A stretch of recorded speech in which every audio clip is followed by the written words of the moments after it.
Can I allow the use of both of his hands, please, sir? We are. Thank you.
This is a pre-hearing procedure in the matter of state against Richard Alexander Murdaugh.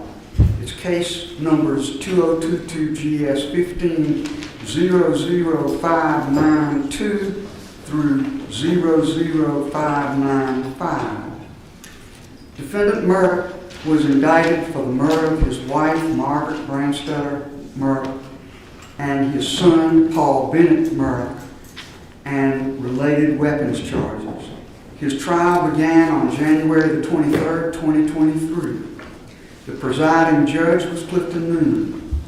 After 6 weeks of trial, on the evening of March the 2nd, 2023, the jury returned a verdict of guilty on all 4 indictments, on which the defendant was sentenced on March 2023 to 2 consecutive terms of life imprisonment. Notice of appeals of his convictions and sentences were filed by defendant Murdaugh's attorneys on March the 9th, 2023 with the South Carolina Court of Appeals. The transcript in this very lengthy trial took several months to produce, even in draft form. Before the attorneys received the final transcript, on September the 5th, 2023, defendant filed with the Court of Appeals a motion to suspend his appeal and for leave to file a motion for a new trial with accompanying affidavits and transcript experts. After further defense and state filings, on October the 17th, 2023, the Court of Appeals granted appellant Murdaugh's motion to suspend the appeal and to remand this case to the circuit court to allow defendant Murdaugh to file a motion for a new trial. On October the 17th, 2023, defendant Murdaugh received the final trial transcript and very shortly thereafter filed a motion for new trial in the Colleton County Clerk of Court's office. Subsequently, Judge Clifton Newman recused himself from further proceedings in this matter. On December the 16th, 2023,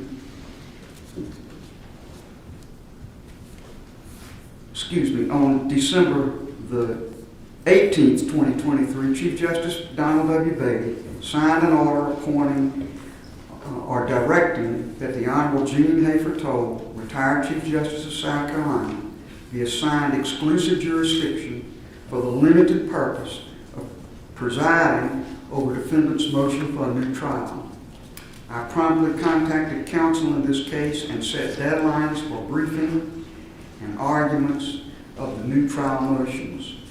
The new trial motions were set to be argued on January the 23rd, 30th, and 31st of 2024. And after several rounds of pretrial briefs having been submitted to me, I also set today's date for a procedural pre-hearing.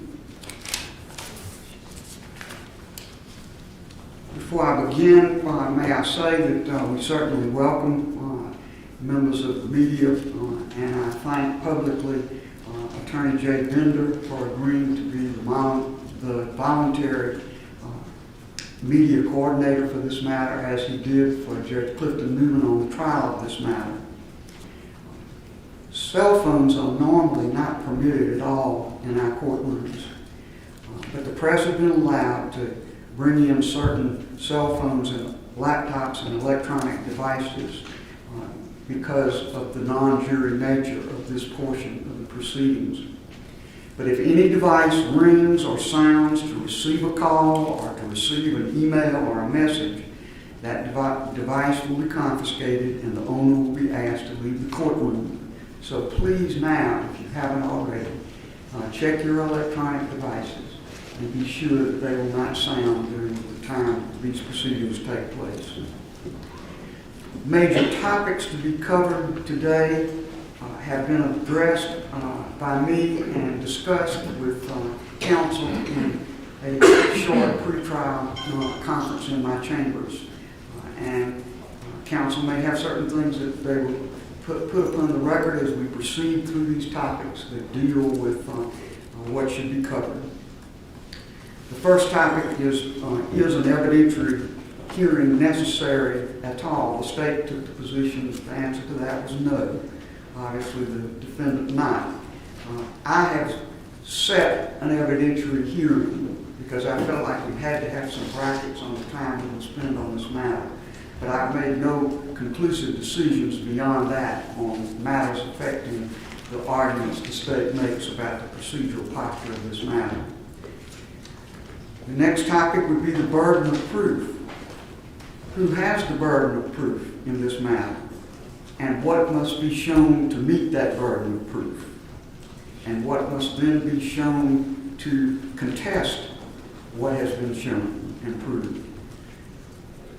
The third topic is procedural defects, most specifically a contention by the state that this motion is untimely because of what was known before a verdict was rendered, accepted, and the jury poll.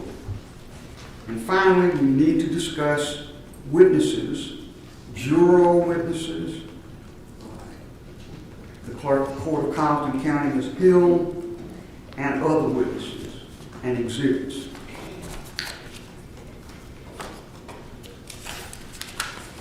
I note that at least one attorney in the room is an attorney for some of the jurors, and other jurors may have other attorneys.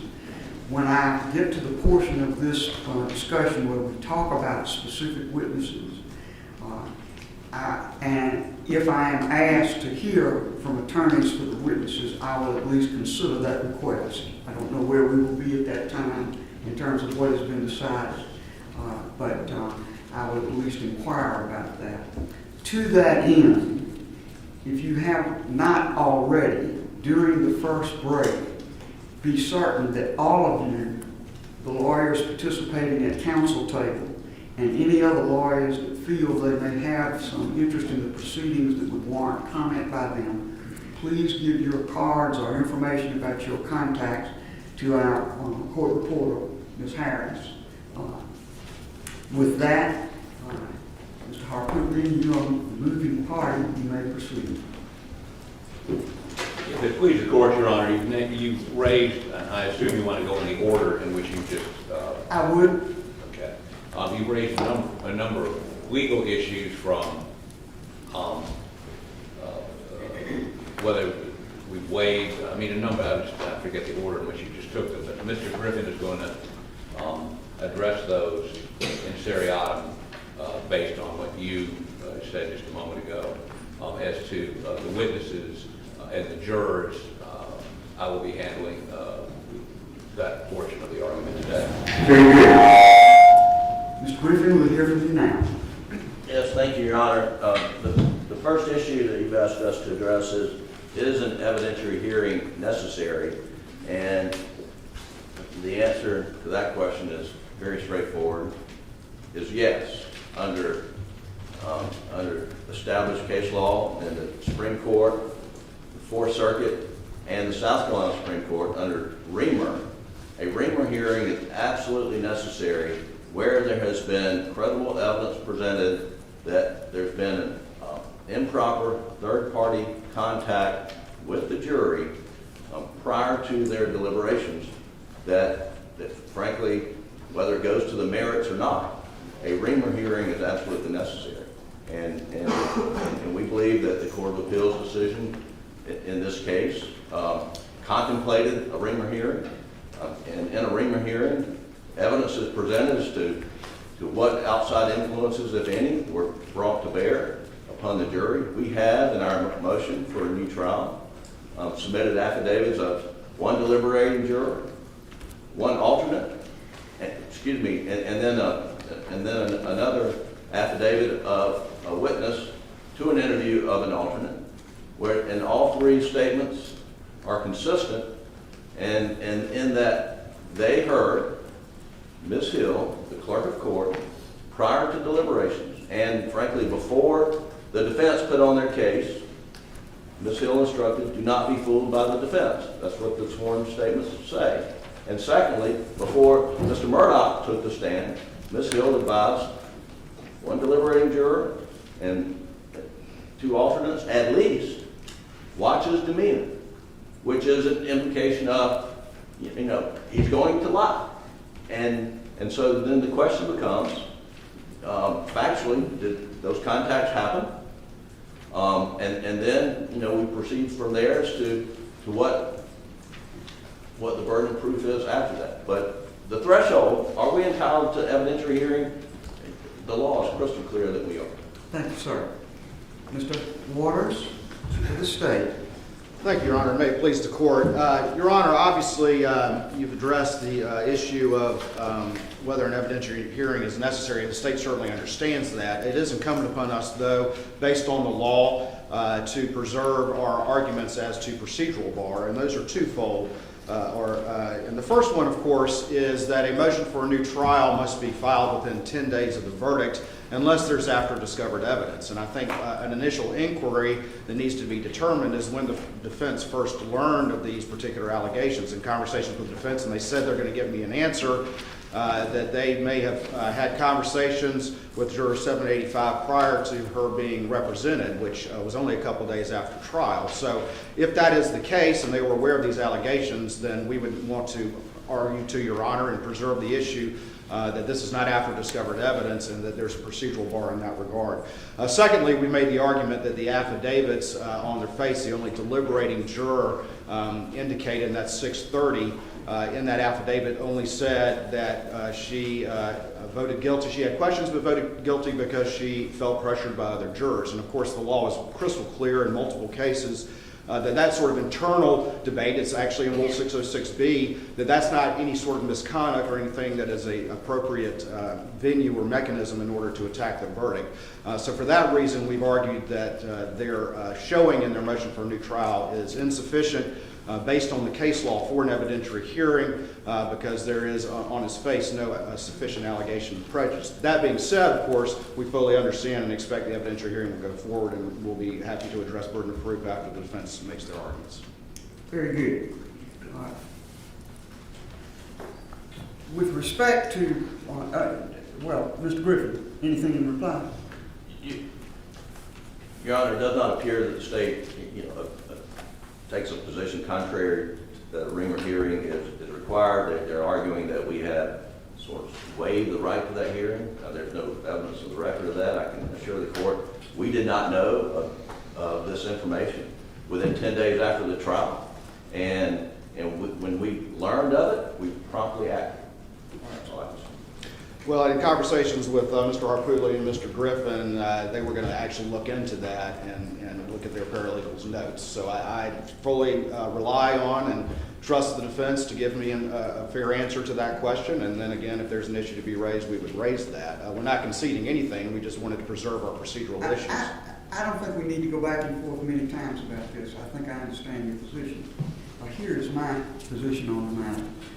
First of all, I am not conducting a Rimmer hearing. Rimmer is a 1954 decision of the United States Supreme Court that deals with the question of influence of the jury and a motion for a new trial on the basis of after discovered evidence of that influence. I rely on the South Carolina decision of our Supreme Court authored by Justice Kittredge, State versus Green. And the Green decision specifically says that Rimmer is not the guidance that South Carolina trial judges should look to in conducting hearings on after discovered evidence. Now that says nothing about what the burden of proof should be, and I don't intend to say anything thereby. But I do intend to tell you right away that I will be relying on South Carolina's jurisprudence and South Carolina's jurisprudence specifically on what must be proved in a hearing of this nature and who bears the burden of that proof. All right.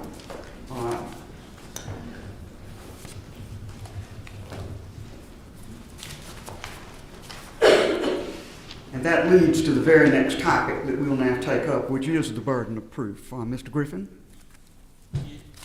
Yes, Your Honor. As we cited in our papers, we believe that the controlling case in this instance, based on the scope of conduct as alleged, and that is conduct of a court official, here at the Clerk of Court, having communication with the jury about the substance or the merits of the case, that the standard to be applied is not Green, because Green, Judge Kittredge says that the contact by the bailiff was about a procedural issue, not about the merits of the case. Here we're dealing specifically with the merits of the case, and the Court of Appeals decision in State v. Cameron, we believe, is the controlling standard. And in State v. Cameron, and that was decided in 1993, and the court says, and citing Holmes v. United States, which is a Fourth Circuit opinion, says in this case there was a private communication of the court official to members of the jury, an occurrence which cannot be tolerated if the sanctity of the jury system is to be maintained. When there has been such a communication, a new trial must be granted unless it clearly appears that the subject matter of the communication was harmless and could not have affected the verdict. Now, we strongly believe that is the standard. Is the question of, was the subject matter of the communication harmless and that it could not have affected the verdict? And that's our position on the standard. Your Honor, if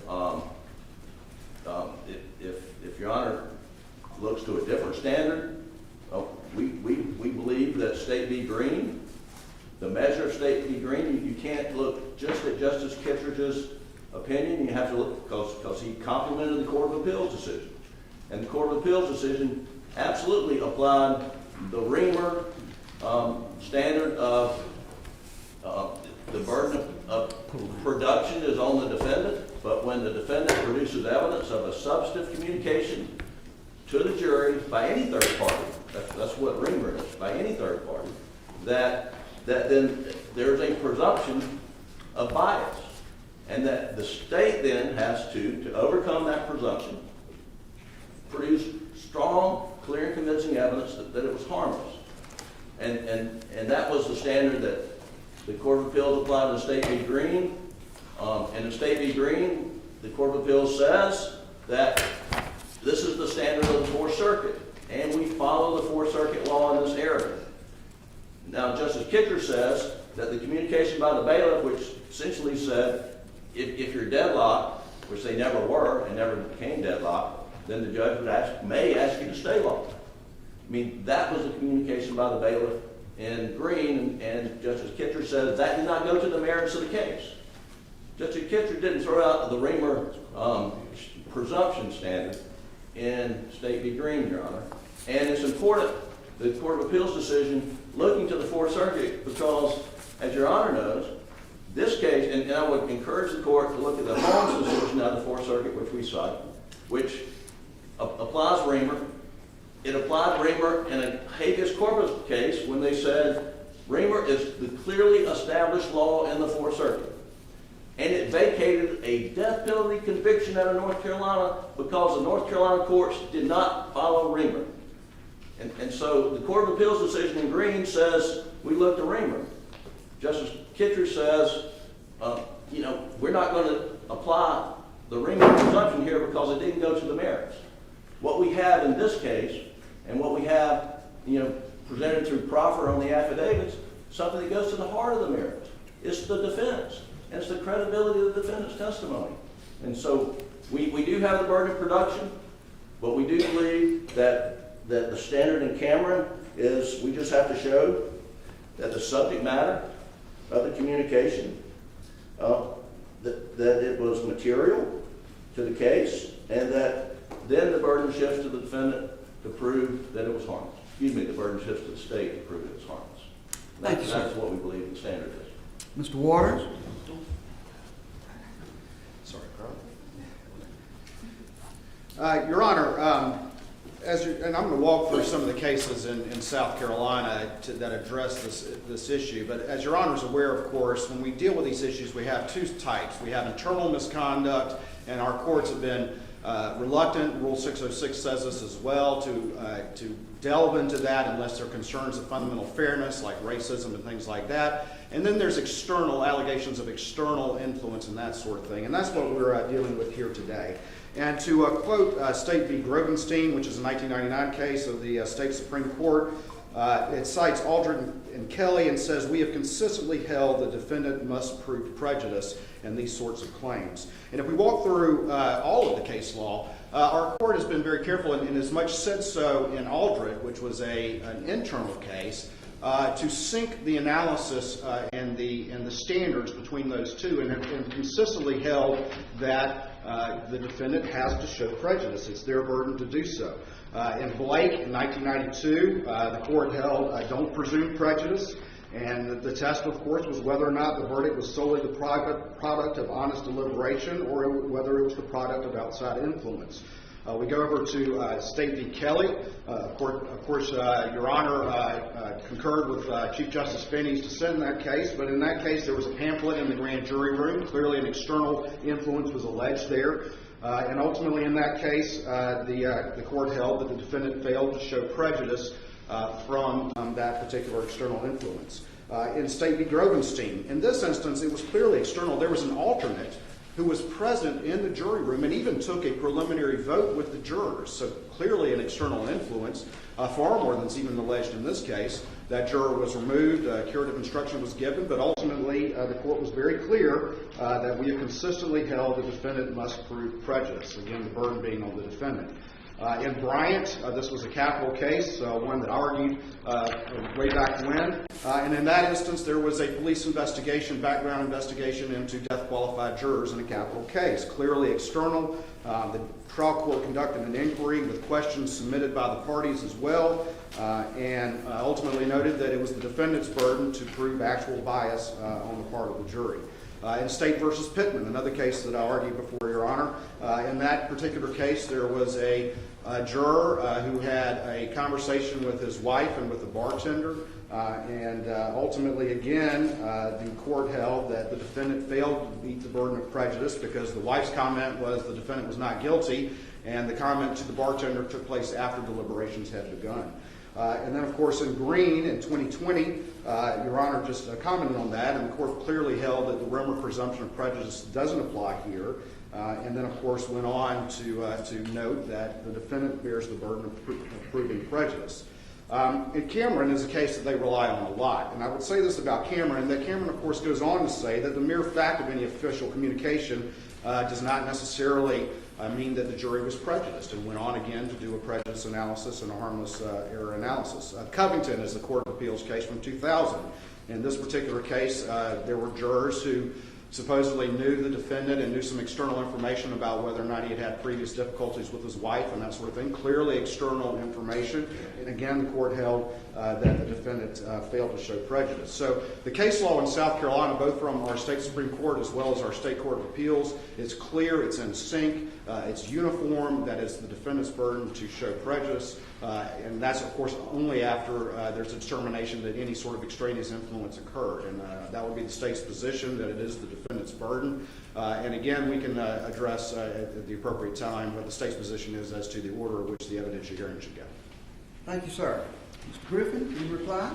Yes, Your Honor, there is a tremendous difference in the law as to how the court analyzes juror misconduct, as in Kelly, where the juror reaches out to her pastor, gets a pamphlet, brings it into the jury room, and that was found during the course of the trial. The trial judge removed juror O, who had gotten the pamphlet, voir dire every juror to ask what effect that had and if they could put that out of their mind and then deliberate. So that happened during the middle of the trial, but it was juror misconduct. All the other cases that he cited and the state relies upon are juror misconduct cases.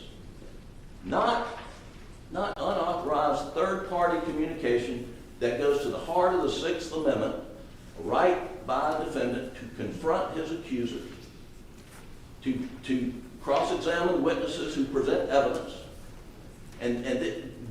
when a third party makes an improper contact with the deliberating jury before they deliberate, that falls at the heart of the Sixth Amendment, which is a different animal altogether than where a juror engages in misconduct. And that's where you get to Cameron. That's where you get to Green, which Green says it was a procedural communication, not a marriage communication.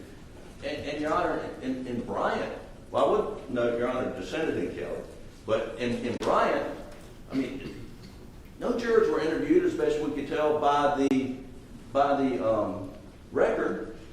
But in Bryant, it was a death penalty case. Law enforcement, I believe in Horry County, were out questioning the jurors' relatives and friends and trying to get their belief as to whether they believe in the death penalty. Apparently, some of that kind of leaked back to one juror, or maybe, but there was no record saying the jurors were prejudiced by that. But the court said that behavior cannot stand, and we find prejudice based on the conduct, not on the juror's testimony. And they didn't use the word presumption, but they found prejudice. And I don't want to get caught up in this issue of do we have to establish prejudice? I think prejudice is established, but the question has to be established. But the question is it presumed under the circumstances? And if it's presumed under the circumstances, what does the state have to rebut it? And so, prejudice is the touchstone, but the question is evidentiary presumption. Here, where there's a third-party communication that goes to the merits of the case, the law is crystal clear that there is a presumption of prejudice, and the state has the burden of proving it's harmless beyond a doubt. Thank you, sir. Thank you. All right. Mr. Waters?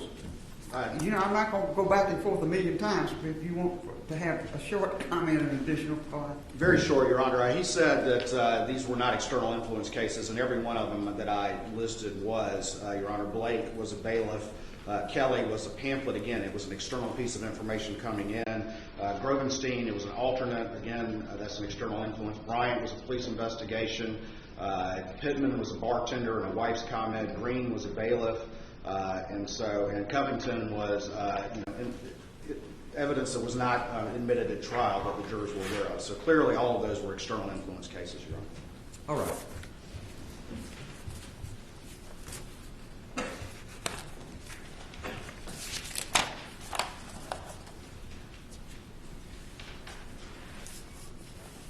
I do not regard State versus Cameron as the guidance that needs to be used by me in making a determination about this case. It's a Court of Appeals case.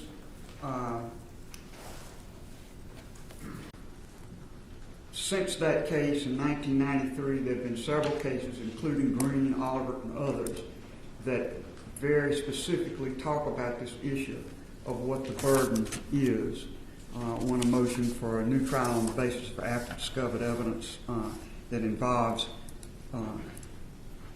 tampering or alleged tampering with the jury. All those cases say that prejudice must be proved, not presumed. And it may very well be that is what's going to be shown. But for purposes of what the defendant must show as the case goes forward to an evidentiary hearing. The presumption simply by the contact, which we don't have any sworn evidence about except in the area of one juror at this time. A presumption is not the way to examine this issue, but rather specific evidence about what was said, when it was said, and how it was perceived by the juror is what I believe is required by State versus Green and other cases. And therefore, that is the approach I will take. All right, the next area of inquiry is the procedural argument of the State that this matter was untimely made. Mr. Waters? Yes, ma'am, Your Honor. And again, we have raised the issue, as I talked about earlier, that we believe that there is at least an inquiry as to a procedural bar, that if the defense was aware of these allegations during the 10 days, then it is not after discovered evidence and the motion is untimely. And additionally, we also, as I previously expressed, have raised the issue that the affidavits on their face are insufficient to put in play an evidentiary hearing, and there are multiple cases that have in the state that have held. I think Yarborough is one of those that have held that where that showing was not made, that the trial court properly denied an evidentiary hearing. So we would just preserve those issues, understanding the court's plan of procedure that you previously expressed. All right. Mr. Griffin or Mr. Harpootlian, let me say that I will say to the defense, to the State, I believe that issue needs further exploration, so I am not prepared to rule that this matter is untimely in the least. We're going to have a hearing on this matter, at which time this issue will be further explored. So the State has preserved its position, but you need not argue about that matter at this time. Thank you, Your Honor. And now the matter that to me is the heart and soul of what we're doing today is the witnesses, the exhibits, and the procedure needed with respect to the witnesses. And the witnesses, at least, are the jurors and the clerk of court, Ms. Hill. What I'd like each side to explore with me is how those witnesses should be presented, who should present them, and how they should be questioned, and whether there are any brackets or limitations that should be imposed on what these witnesses are asked. And I will begin with the jurors, which is really the heart and soul of the matter. Other witnesses are very secondary to the first issue, which is the jurors themselves. Mr. Harpootlian, you are the moving party, and you may proceed.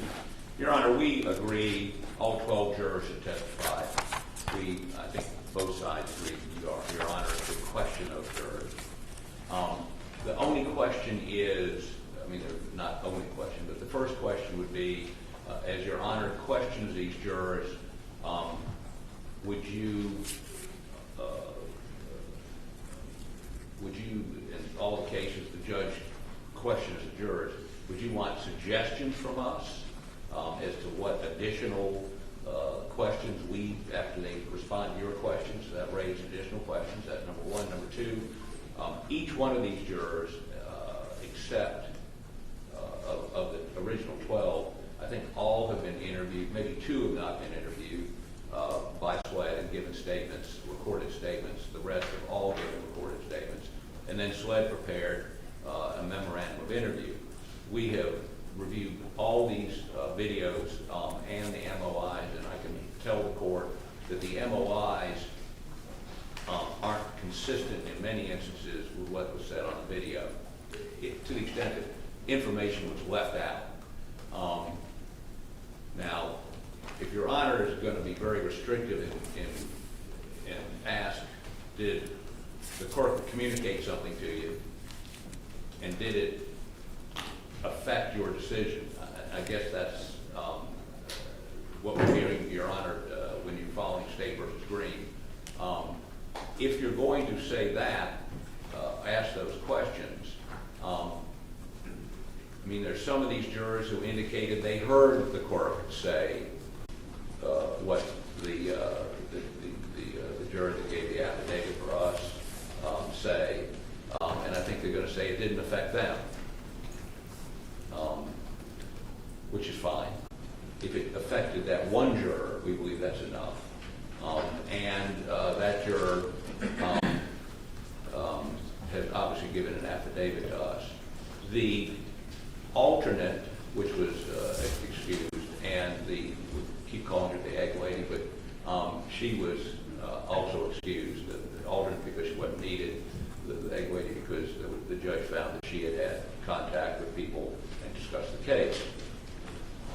They further indicated that the clerk said what we say she said, and we believe they should be examined. We'll be happy to do that, or the court can do that. So there are witnesses, and then we have the clerk herself. I talked to her lawyer this morning who indicated she has not made a decision as to whether or not she would assert any constitutional right not to testify. And obviously that would be on a question-by-question basis. Maybe, I don't know, I mean, we're not ready to argue what the standard is on the Fifth Amendment this morning. But if she does testify, there are literally thousands of emails that were furnished last week by Colleton County, some information furnished by SLED this morning and the Attorney General, which might be utilized, I can't say right now what it would or wouldn't, depending on her answer, to impeach, to contradict. So I can't tell you what exhibits there would be or what we would do because I don't know what her answers are going to be. We believe we should be able to examine her as a hostile witness. We should be able to call her as a witness because the burden is on us, as Your Honor just enunciated. Now, the only other thing I would say is this. Even if Your Honor determines that a piece of evidence or a question is not admissible for your consideration for purposes of the appellate record, we believe we ought to be able to make a proffer. So it may be that Your Honor allows us to go forward, and then in your decision decide it's not relevant, in your decision decide you didn't consider it, or whatever. But stop and go is going to elongate that hearing dramatically. And again, since you're the finder of fact, you can decide not what a jury's going to hear, but what it matters to you. So we think that the examination of the court should be wide open, and we think that the exhibits we would use to impeach her, we would attempt to keep it relevant to the specific issues in this case. I mean, her son has been indicted, for instance, her son's been indicted for wiretapping. There seems to be some inference, at least what we read in the paper, we don't have any specific knowledge, that she was aware of that, and that wiretapping was in relation to some ethics complaint about her. That's not relevant. We're not going to ask her about it. Now, we're continuing to examine whether or not there is some connection there, and we're investigating that. But at this point, I would tell you that's not where we're going. Where we are going, by way of example, is we have been furnished an email that she got on February 24th from somebody, which was a photo, a screenshot of a looks like a posting on some sort of Facebook page, where the ex-husband of a juror, not the egg lady, alleges that his ex-wife has been talking about the case, and she is going to vote guilty because she hates men. Now, we know she got it. We know she got it on February 24th. Yet on the morning of February 27th, she tells in the chambers, a hearing we were all present at, that she had seen a Facebook page posting by egg lady's ex-husband alleging that she was talking about the case, and she didn't think he was guilty. That Facebook page had never been produced, and then she produced a Facebook posting, she said, by the egg lady's husband. Turns out to be a guy I interviewed in Georgia, apologizing for what he had posted on Friday night, which concerned his wife's aunt meddling in their marriage. I think that's fertile ground for cross-examination. Your Honor may disagree with me, but I still would like to put those items into evidence for the appellate record at the time. But the last thing I would say is this. In terms of Your Honor questioning the jurors, we need instructions from you as to whether you want, after you finish with the juror, do you want us to submit questions to you? I doubt you're going to let us question them. How is that process going to work? And will that be done someplace? Will it be done in this courtroom? Will it be done somewhere else? And if the jurors are going to be questioned outside of this courtroom, will there be a way for the public to hear what they have to say? Thank you for your indulgence.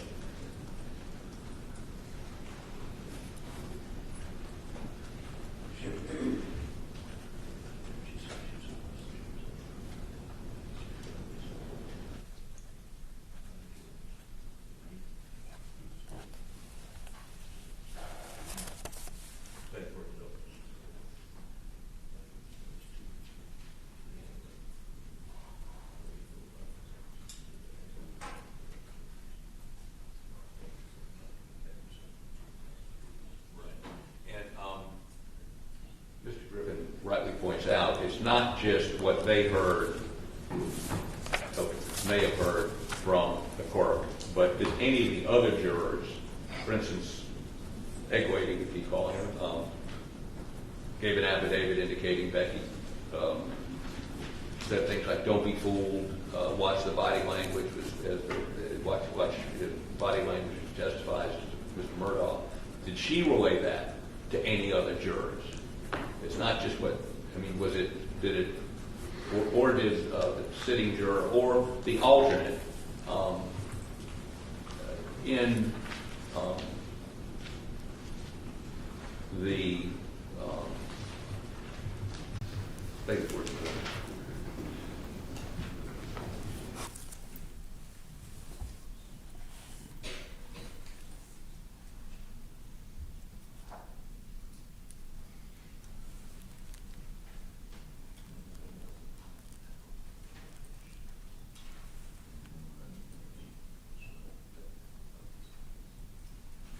one other point, in the memorandum of interview, now, the Clerk's private lawyer, Mr. Lewis, objected to any videotaping or audio taping of the Clerk when she was interviewed. But in the memorandum of interview, the Clerk indicated she had conversations with the forelady outside the presence of the rest of the jury about what was going on in the jury room. Obviously, I would cross-examine her on that, but it may be necessary if she testifies to things that are inconsistent in that MOI for us to call the SLED agent that did the interview to corroborate the MOI. The MOI may be introducible in and of itself as an exception to the hearsay rule, but I believe it may be necessary for us to call the SLED agent. We're not going to, and Your Honor, you've indicated that you're not going to want to know any sort of summaries of those interviews by the jurors when we talk back in chambers, or necessarily the MOIs. You want your own fact-finding with the jurors. To the extent that they contradict those, we may put all of that into the record for appellate purposes. And if you want to see those before you have this hearing, we obviously can put those. We could put those in the record today, or have those available to you, both the MOIs and the videos. We're obviously we're going to do whatever you tell us to do, but we're looking for some guides as to if there's anything we can get you prior to that evidentiary hearing concerning those memorandums interviewed by the SLED agents and the videotapes. Whatever you instruct us to do. Thank you for your indulgence, Bill. Thank you.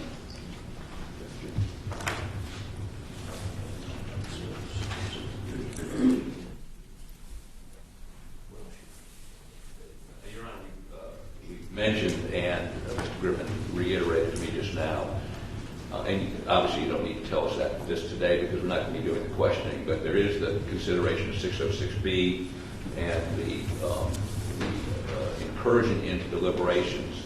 At some point, we don't need to know that today, but at some point prior to you questioning the jurors, we'd like you to enunciate what your position is on that. You're going to have to outline that a little bit more for me. What part of 606B are you discussing?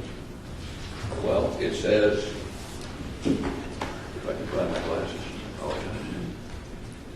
Upon an inquiry into the validity of a verdict or indictment, a juror may not testify as to any matter or statement occurring during the course of the jury's deliberations or to the effect of anything upon that or any other juror's mind as or emotions as influence a juror to assent to or dissent from the verdict. All right, so and what are you saying that imports for this procedure? Well, I mean, for instance, if we show you, we prove to you that the court said, do not be fooled, or, watch Murdaugh's testimony, watch the body language inferring he was lying, he will be lying.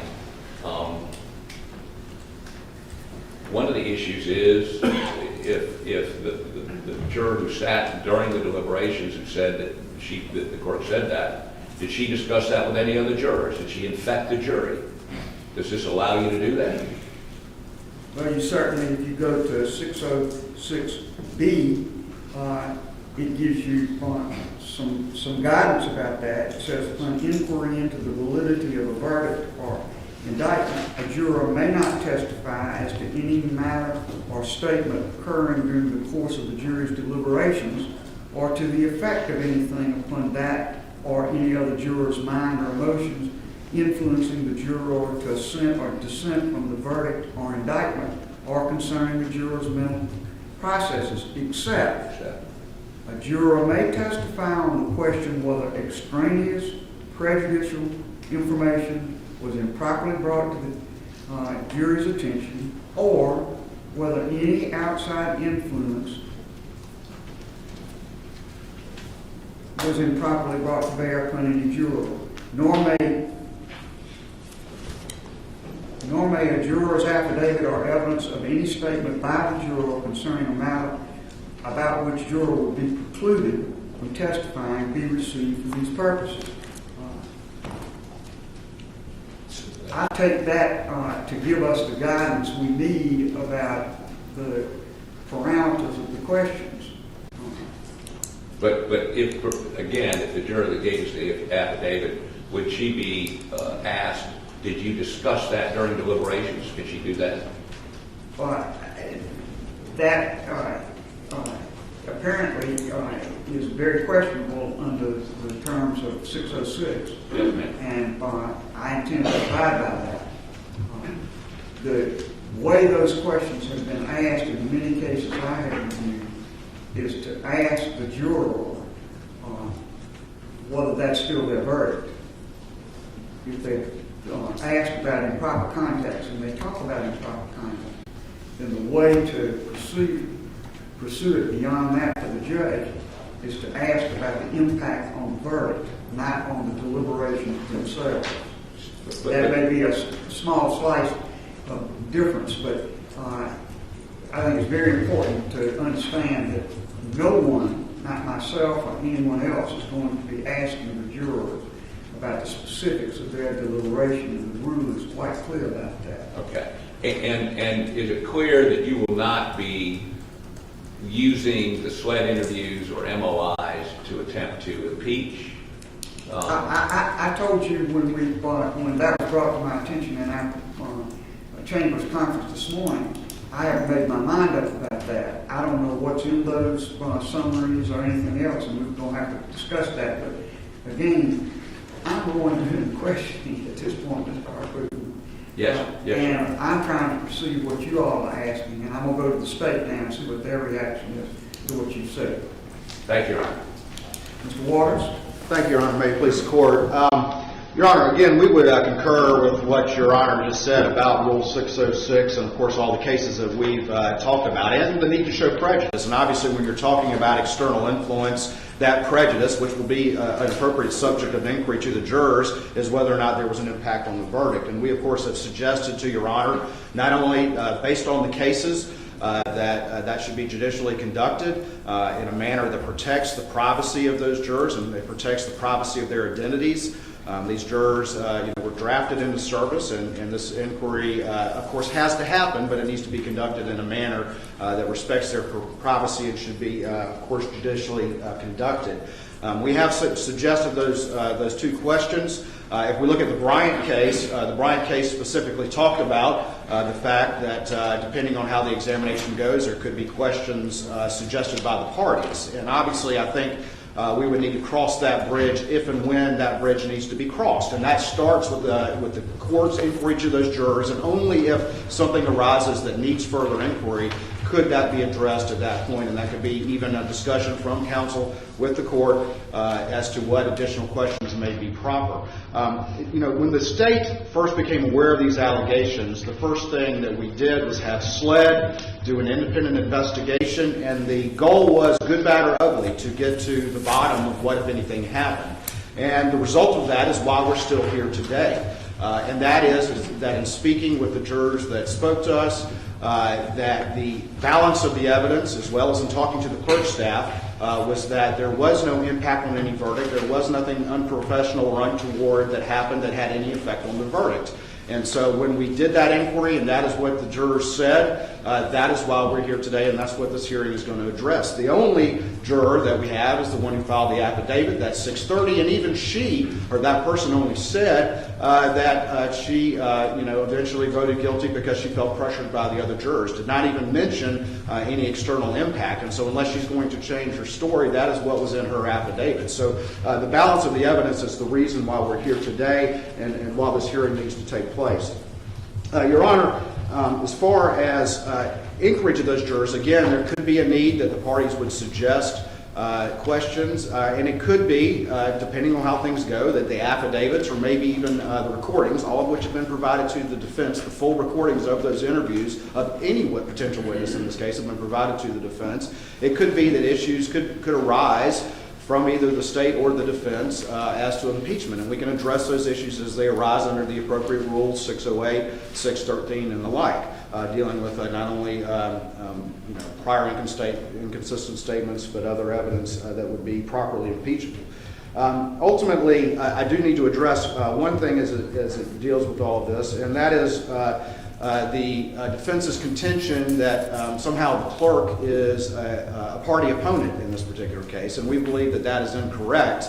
Obviously, there is a hearsay exception or a non-hearsay determination in the evidentiary rules, I believe in 801, that excludes statements of a party opponent. But just because the clerk is an elected official and of the state, that does not make them a party opponent in the way that term is defined. A party opponent is an active litigant before the case. And that is, I think, different. So we would certainly say that the hearsay rules would still be in effect as it relates to Ms. Hill and any testimony that she may provide. I know there's been some discussion about the order in which the witnesses may be called and whether or not Ms. Hill would be a hostile witness. And obviously that's under Rule 611 and I believe C, which would allow leading questions, if a person is hostile. I think, again, at this point, I don't know that any showing necessarily has been made, but I understand the defense may raise that point, and we may have some arguments at that time. But I don't know that there's been such an identification between Ms. Hill and the state that would allow, A, her to be identified as a party. I think that's far out of bounds, but also that she would be applicable to allow defense leading questions under 611C. Your Honor, in looking at the type of examination that would need to happen here, and again, the issue also arose of the Fifth Amendment. And I know that the defense would like to brief that issue, and we're happy to respond. We don't know exactly how that might arise in the course of any examination. We need to cross that bridge again when we get there. We would say, though, that the Fifth Amendment is question specific, and so again, it may be something that this court has to rule, as is in any sort of evidentiary presentation, question by question, based on any objection by the parties. So it's kind of hard to say that exactly what the blanket position would be until we actually get to that determination. Ultimately, the defense referred to some information provided this morning. Actually, both sides exchanged last night their communications with the clerk during the course of the trial. So both sides did that last night. And there were a lot of communications with the defense as well. And so, again, I just want to point that out in the that there's any sort of allegation or insinuation that the state's not providing information. We've been very diligent about providing any and all information to the defense. And if any additional information arises, we will continue to do so. But both sides exchanged that last night. And of course, there's been some reference in their filings as to emails that were forwarded from the clerk to me and to my paralegal, and they've actually even listed me on the witness list. And Your Honor, as we have had a chance to peruse the defense communications with the clerk, there was just as much communication and offers of help. It was just a uniform across the board courteousness that's reflected from those. So we think that that's a non-issue, and we think that should not be something that arises during the course of this evidentiary hearing, at least as it would require communication from or testimony from attorneys. Your Honor, ultimately, as we look at the inquiry that will need to be conducted, as the state has made clear, it starts with the jurors. And only if something arises in that inquiry, further inquiry to those jurors may be necessary. And that could be in discussion with the parties, as I've stated before. And then I know Your Honor has indicated the clerk should testify, and we certainly understand that. The clerk filed an affidavit denying any of these allegations. And so, again, as we address the clerk's testimony, the state would have objection to some of the information I believe the defense would propose to examine her on. We believe that an inquiry should be limited to what is appropriate and relevant impeachment, but not should be just a far-ranging fishing expedition or full inquiry into a lot of subjects that have come up since the trial that we believe are not relevant to any inquiry that is before the court here now. Obviously, rules 404, 401, 402, and 403, as well as, which of course address relevance, and 403 objections, 404, which addresses other crimes or wrongs or acts, Rule 606, or excuse me, 608, which addresses inquiry into other specific acts and impeachment, and Rule 613, which talks about prior inconsistent statements. All of those rules potentially could come into play depending on the nature of the testimony and the nature of the inquiry. But there have been allegations since the trial about the book, about this wiretapping case, about investigations into alleged use of office for improper gain. But again, all those are subsequent to the trial. And so again, depending on how the testimony goes, the state would raise appropriate objections at that time to limit the inquiry to what is appropriate for what is before the court we would submit, and that is what occurred during the trial. So we would make those particular evidentiary objections as things developed. Ultimately, that would be the state's position. I know that we're trying to put as much meat on the bones as we can at this particular point in time, but I think the reality is that the court's inquiry to the jurors will really determine the nature of the inquiry that needs to proceed from there. And at that point, the state would take the positions that I've outlined here today. You reply. Please, Court, Your Honor.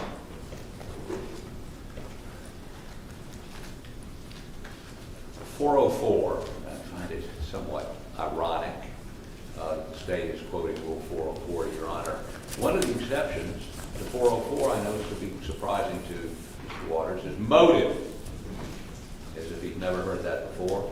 He told me this morning one of the assistants that worked for Ms. Hill during this trial was told by Ms. Hill during the trial that a guilty verdict would be good for sales of the book.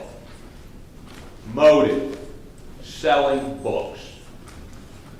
So we believe we should be able to get into that. We should be able to ask Ms. Hill about it. If she denies it, to call that witness, that assistant, and have her testify that she was told that.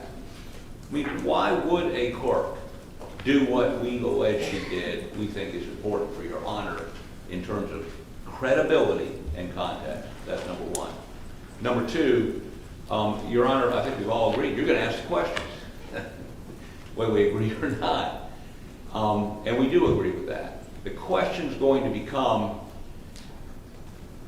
as we go through that process, how, if a juror says X and they've said in their interview Y, or if they've said to us Y, or didn't include it in their original affidavit, and you don't ask that question initially, how are you going to handle, or do you care, how we suggest to you a further question?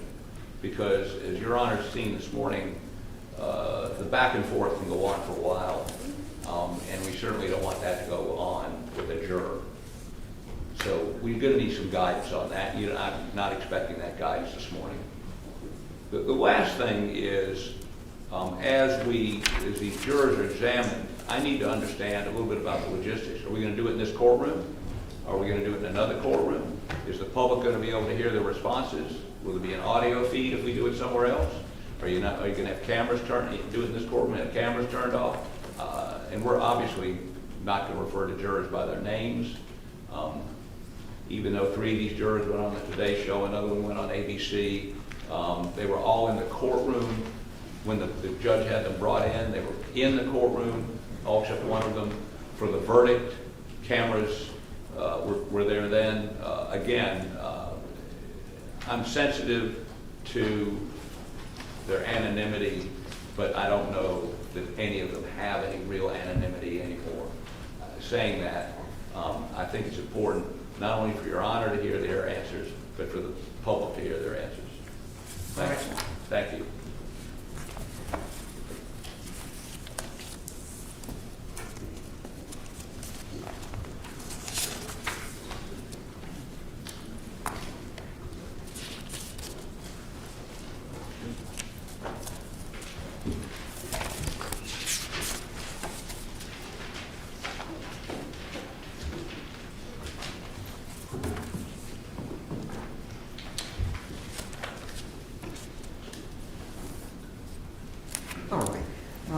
With respect to the jurors first as witnesses, I will be doing the questioning of the jurors, and I will notify the parties pretty promptly what I intend to ask the jurors.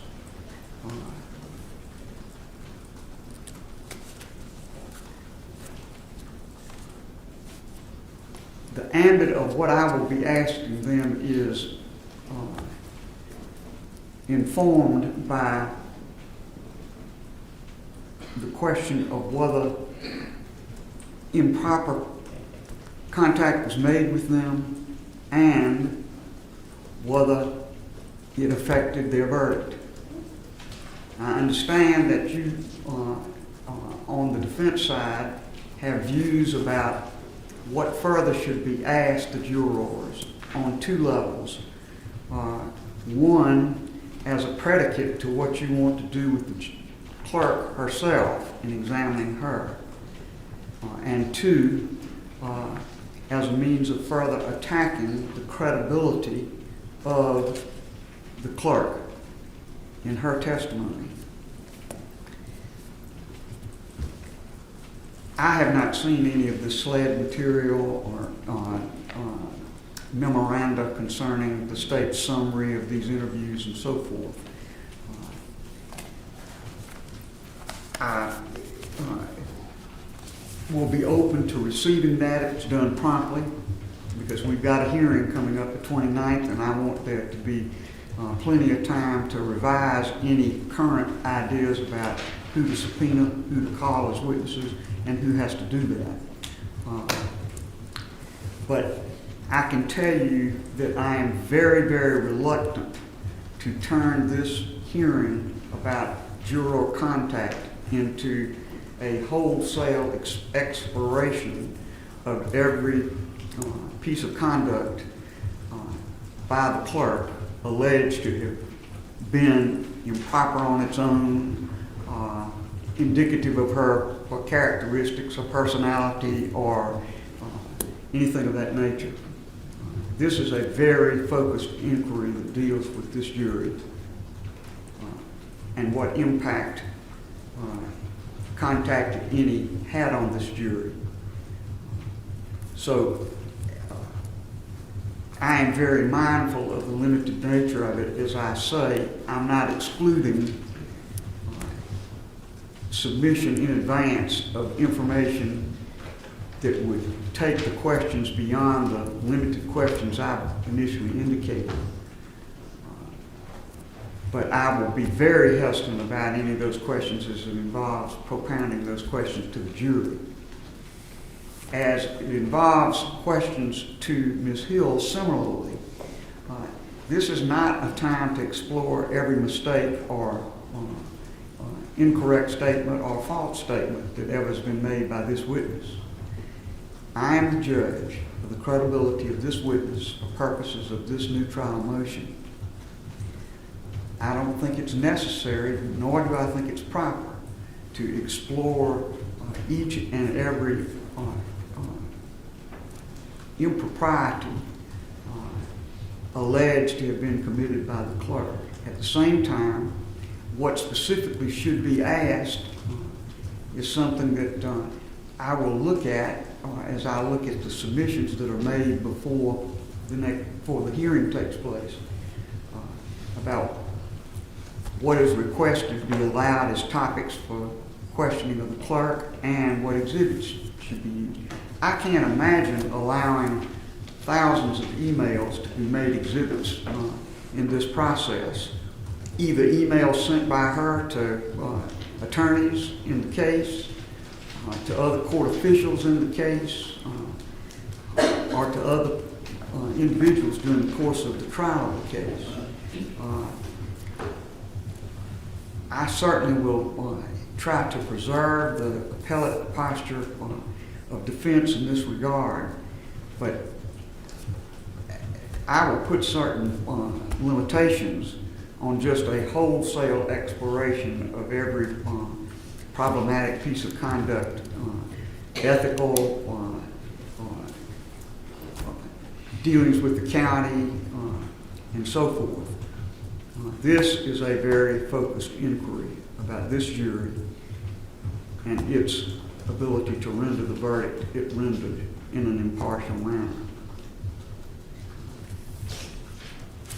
So I say that to tell you that when the clerk is offered, and I think the clerk is going to have to be offered as a witness, the whole allegation revolves around the contention that the clerk made contact with the jury about matters material to their verdict, that contact was improper, and that it impacted their verdict.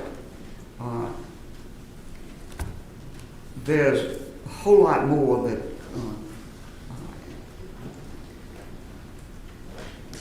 Mr. Harpootlian has indicated he'd like to explore that I regard as totally extraneous to the inquiry that we maintain. I'm not going to allow those questions to be asked by way of proffer and then have the clerk answer those questions and have that be the proffer, although I consider them irrelevant questions. We're not going to handle the case in that way.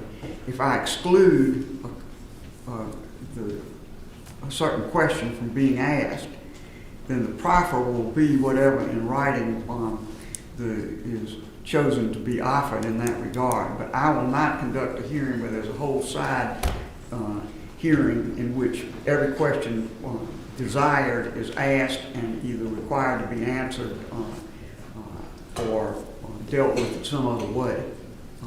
I don't think that is an appropriate use of this very targeted hearing that I'm directed to have. I also think it makes a great deal of difference whether the questions that are being asked relate to the clerk's conduct at the time this case was tried, as opposed to other conduct at a later time or in connections with other things than the trial of this case. So I will be looking very carefully before we conduct this hearing and trying to give the parties as much advice as I can about what I would find to be acceptable topics to pursue. I think you're entitled to that, but I also think the record of the case is not to be used as a platform to explore each and every fault of each and every witness, whether it be the juror or the clerk. And I'm not going to have the hearing conducted in that manner. I think there are other ways of preserving topics that I rule should not be pursued than having those questions asked and answered, even though I ruled that they're not proper in the hearing. So I hope that explains kind of where I am on the subject of how questions are asked.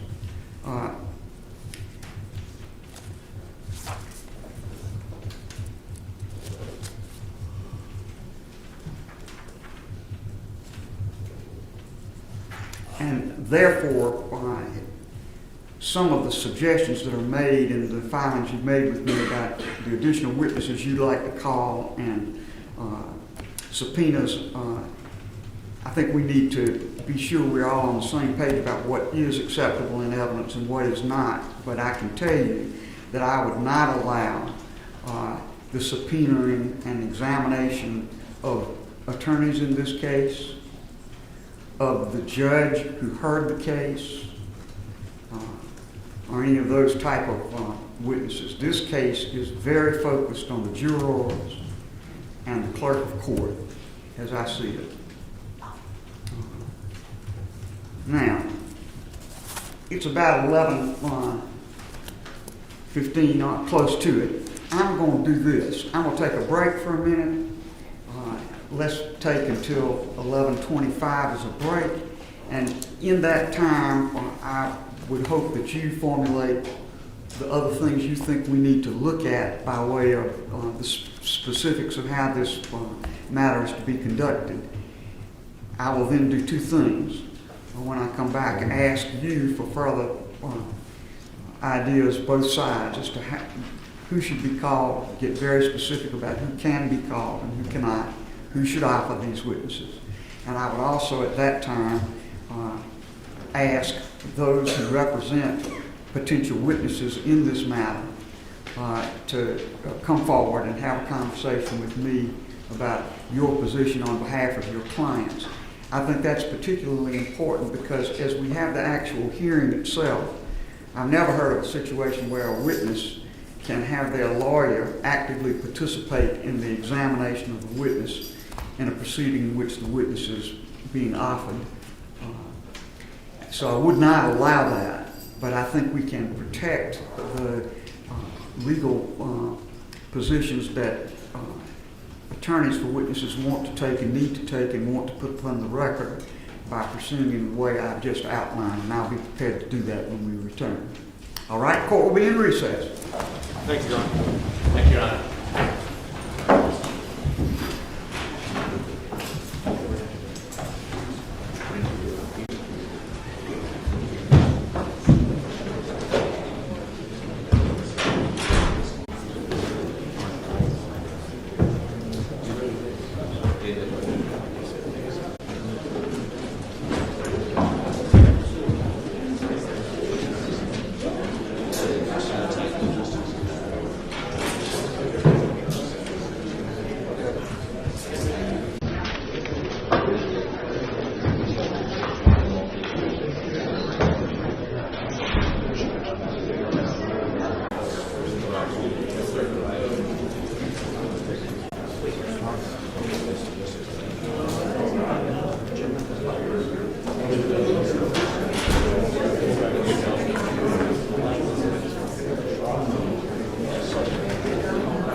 Before we proceed further, a few other things that you've asked about that I want to clarify before we then go forward with a more specific look at how witnesses will be questioned.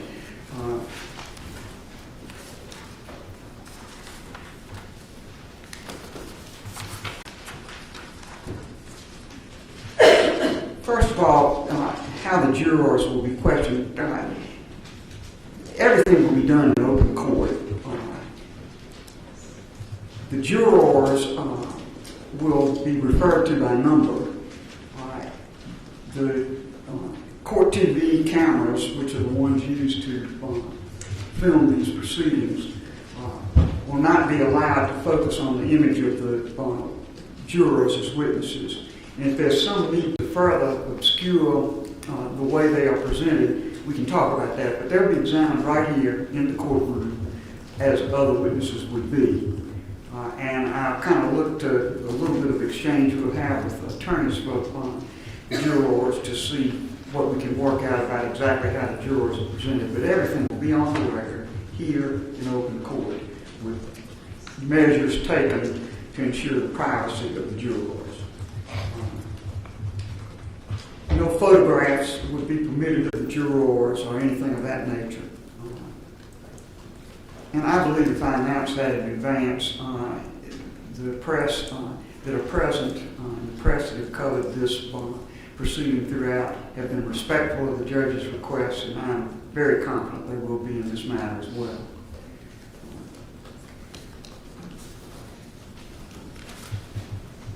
With respect to the alternate jurors, I will question only the jurors who sat and considered this case. So the alternate who was dismissed by the trial judge. That alternate did not participate in any way in the deliberations about this case. There's nothing that's been brought to my attention about anything the alternate might have done that was improper at all in terms of communications with fellow jurors. Nothing's been alleged in that regard. So our focus will be on the jurors that heard this case and not on either that alternate or any other alternate juror that has been proposed for questioning. I will not permit that. With witnesses or testimony, I do not allow. Let me explain about proffer. Proffer will be a written proffer by the party dissatisfied with the limitations of my ruling. But there will not be some examination as to proffer. The proffer will be a written proffer by the attorneys in accordance with their positions about witnesses and testimony. With regard to the subpoenaing of witnesses,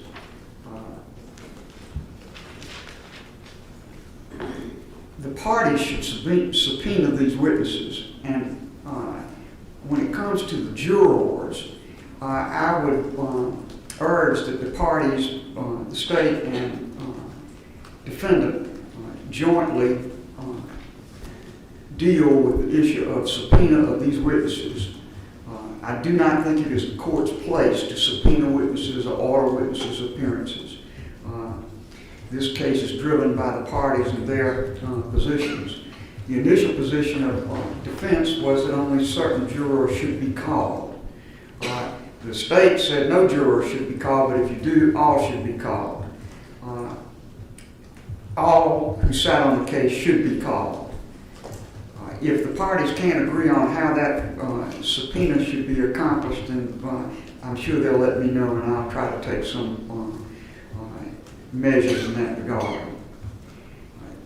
The concept I would have is that the jurors would report to a place that I will specify, and when they report, they would be taken to a room with appropriate supervision by court personnel, and then called individually to recite their testimony. And then when their testimony was complete, they would simply take their place in the jury box until all were questioned. And then if there were any questions further by me that would be collectively made to the jury, I could do that. And if there are any further questions that were submitted to me by the parties that I chose to question, I would do that.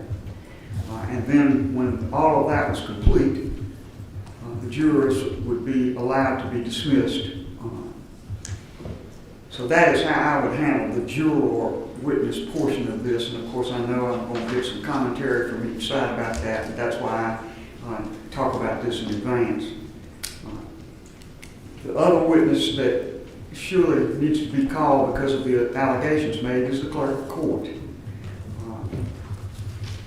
The state has submitted a preliminary affidavit by the clerk of court, and the defense has many areas that they want to explore for the court. Again, I would like for the parties to develop some joint way of subpoenaing the clerk of court. And if I need to be a part of that, then I'm sure the parties will let me know. But I say this for the benefit, particularly of the attorney for the clerk of court, to know that I would expect that the clerk of court will be called as a witness in these proceedings, 29, 30, and 31 if necessary.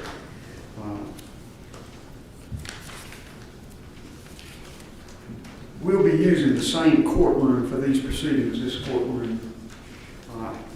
And 3B will be used as an overflow for the press. Excuse me, 3A is the one over here, and that's the one I'll be using to conduct the hearing. This courtroom we're sitting in now will be an overflow courtroom for press with I'm sure, a court TV monitor that's available for them to monitor the proceedings if there's not enough room. Based on the attendance today, it might be plenty of room, but we'll see. We'll have this as, I will try to figure out a way to be sure that the broadcast in here of the proceedings will not interfere with the conduct of the hearing past this partition next door. I will trust Mr. Bender to work with the press to arrange the courtroom and the overflow room in accordance with the rules I will set forth here and anything else that may come up that needs my attention.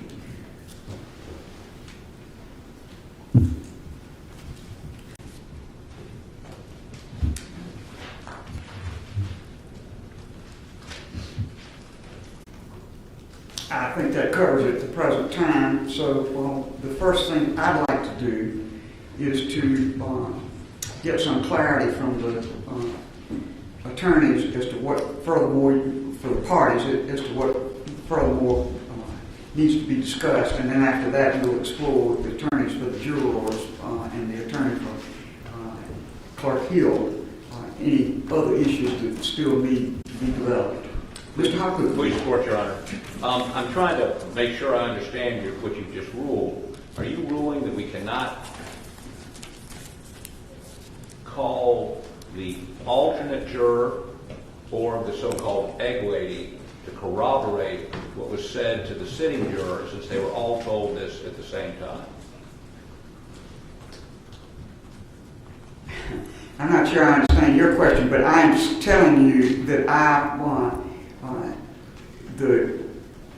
these jurors, these alternates would be called apparently to testify as to what the clerk said. Yes. At the present time, I see no necessity for them to be called to say what the clerk said because we're talking about what the clerk said to the remaining jurors, those who actually sat upon the case.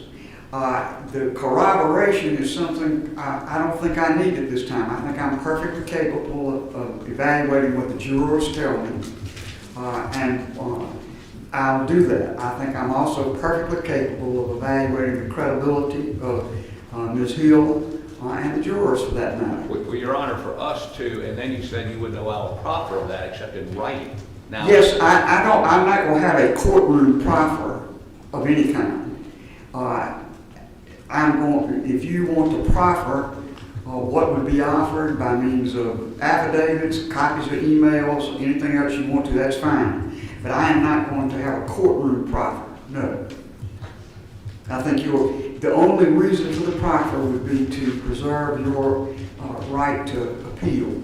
I believe your right to appeal my rulings will be perfectly preserved, frankly, even if you didn't have a proffer, but even more so if you supply an in-writing proffer. Well, I'm trying to determine whether an affidavit is sufficient for an appellate court, federal or state, when the state won't have an opportunity to examine that witness. But I mean, they've given, I mean, we can get more detailed affidavits.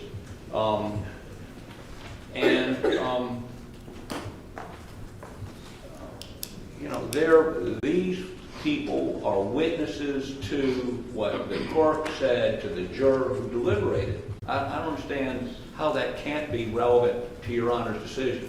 I understand there's two steps. One, did she make the statement? And two, was it prejudicial?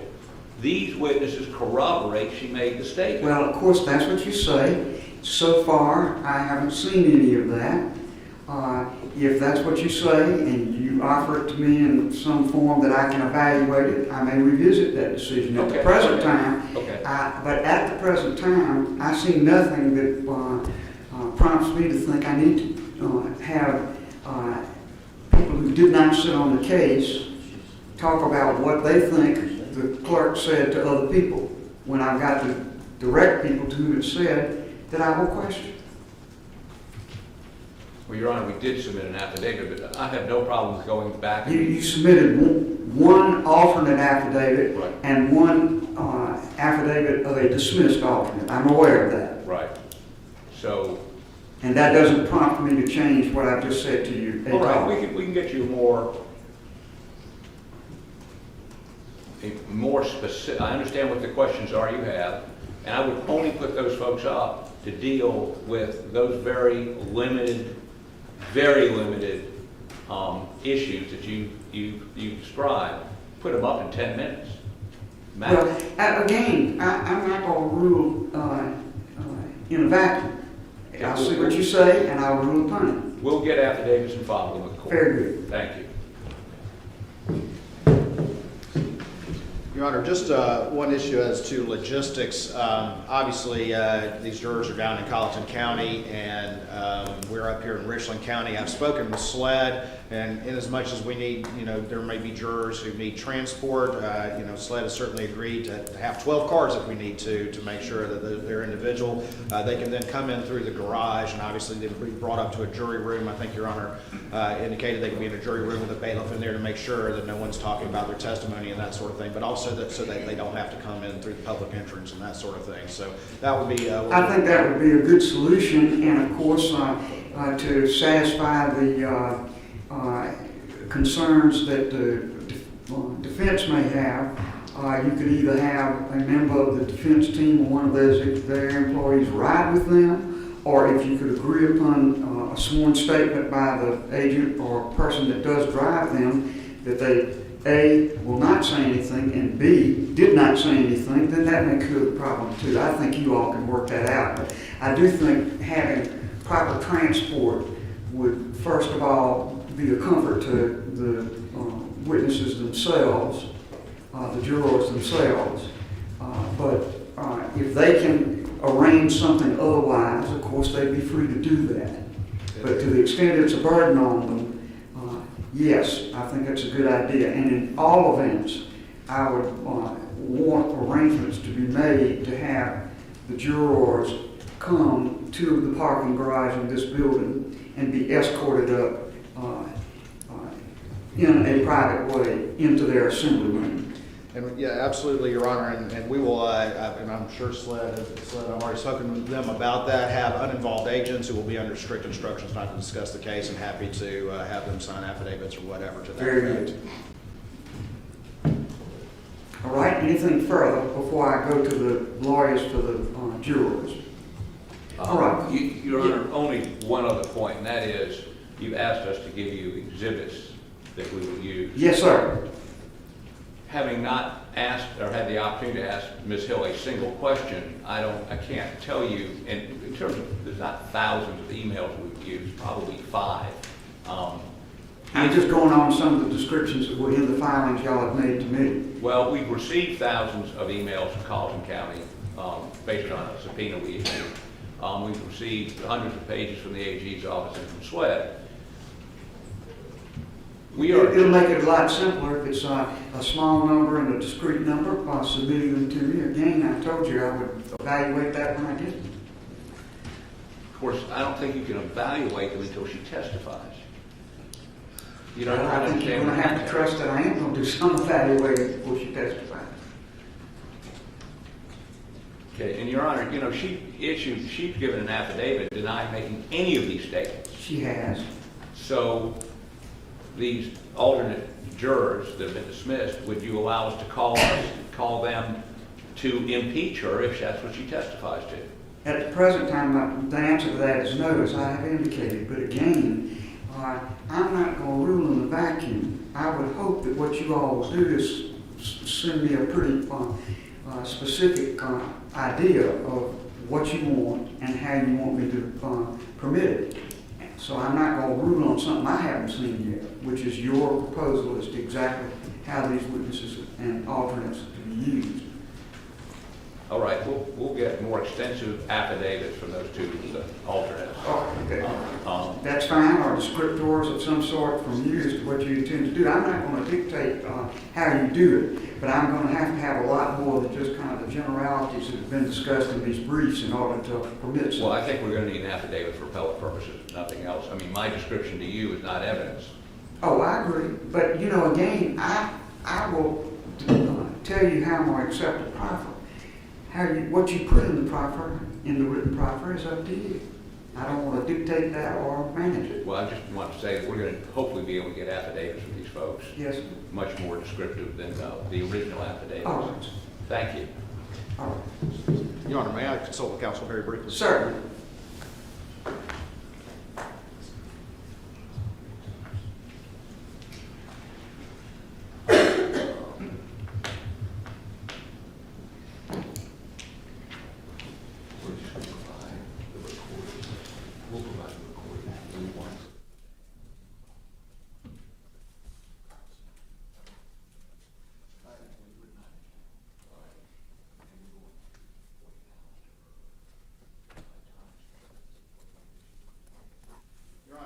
One of the things that was discussed earlier was the independent SLED investigation that was done. There were recordings of some of these interviews and MOIs prepared that were just meant to be summaries. I know Your Honor mentioned earlier that you would be open to receiving those. I just I'd be glad to review any of that. discussed that with counsel, and I believe they said, well, we want to send the ones we want to send. I think if Your Honor's amenable to that, we would just add Your Honor to the discovery upload that was provided to the defense so that that information is available to the court for whatever purposes the court deems necessary. Can I ask this? Yes, ma'am. First, would that discovery upload include your interviews, the tape of the interviews, as well as your summary of them? Yes, ma'am. All right. I will ask you to let my clerk, Eva Diaz, talk with you afterwards about how to send me something of that volume. Sure. Our court IT has a lot of barriers in our system to us receiving even conventional websites and web tools for examining in volume documents. And so I will want her to interact with you all about exactly how I am to receive that material. But yes, I would be happy to receive it. And we would be happy to get a couple of flash drives and provide it that way, if that makes sense. That might be the better way to do it, Yes, because again, I can very easily examine a flash drive, even though it takes a long time. Typically, you're kind enough to provide an index at the front of the flash drive as to where the various materials are located. That might be better than using one of these web document sources, since so many of them are excluded from our system. All right. Well, we'll prepare one and have a copy for you, Your Honor, and then for Ms. Diaz, the clerk, as well. Thank you. All right. Now, on my list, I have in the courtroom at this time, Mr. Bland, who represents certain of the jurors, Mr. McCullough, who represents certain of the jurors, and Mr. Lewis, who represents Ms. Hill. Are there others in the courtroom who represent jurors or Ms. Hill? But Your Honor, Ronnie Richter, I'm Eric Blaine's partner. Went a little fast for me. Ronnie Richter, Oh. Mr. Blaine's partner. Right. Any others? All right. Well, then we'll begin with you, Mr. Blaine, if you and Mr. Richter would come forward.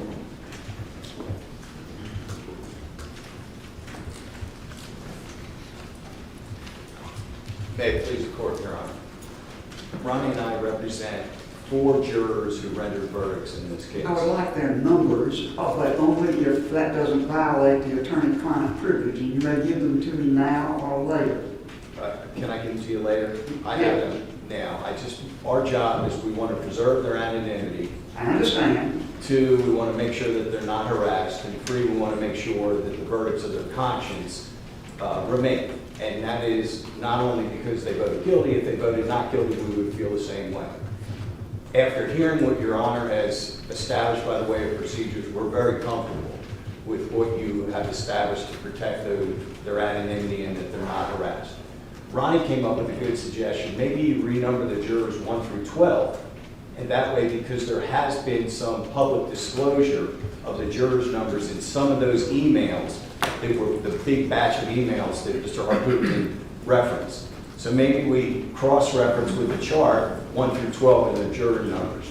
But as far as the questioning goes, there's no need for us to be part of this. You're going to make the questions. You indicated that you're going to preserve their anonymity, that they can't be photographed, they can't be on videotape, and that's about all we have to add. Yeah, Your Honor, I would amplify that I certainly respect and appreciate the significance of the issues that are before you. And I respect your decision that you're going to make this public. I would have asked you to make the jury portion a closed courtroom. And Your Honor, only for this reason, that I don't know what the juror's going to say, I don't know what you're going to rule, but let's just say in a hypothetical setting that because juror number 9 said something that you believe deprived Mr. Murdaugh of his right to a fair trial, you're going to grant a fair trial, a new trial. I would hate for there to be any mechanism for somebody to backtrace to who was juror number 9.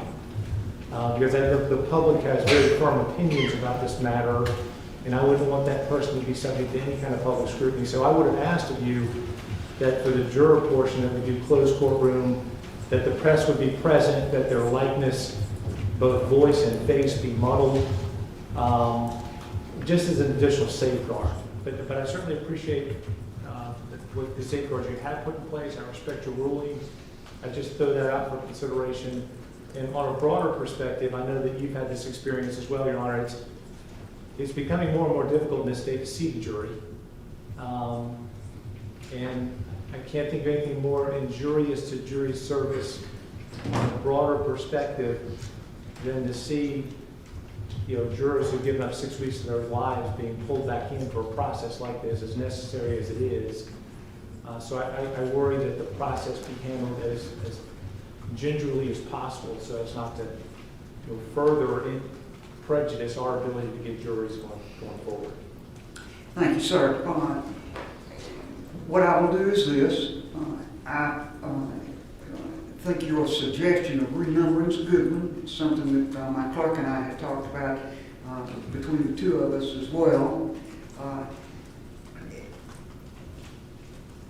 In every proceeding I've ever seen where a juror was questioned, in every case I've read where jurors were questioned because of allegations either during trial or post-trial that they had been tampered with, those proceedings have been in open court.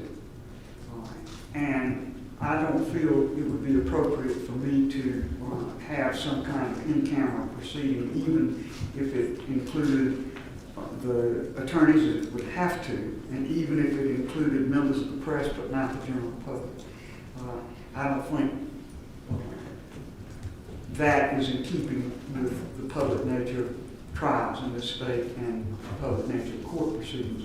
However, I think we could make some protective arrangements for when they testify and the ability to be dismissed after they testify that would protect them from being set upon to the best extent possible.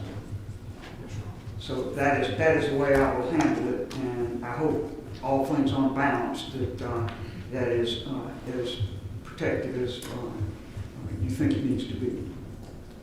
We trust you, Your Honor. All right. Your Honor, on behalf of our clients, we will accept their service of the subpoena so that they don't have to be served. Well, that's great, and of course you don't represent all of them. No, our four.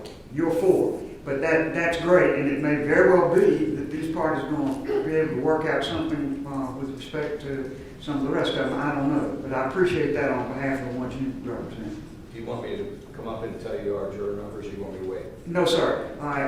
You can. I don't need that at this moment. Okay. Thank you. Thank you, Judge. Yes, sir.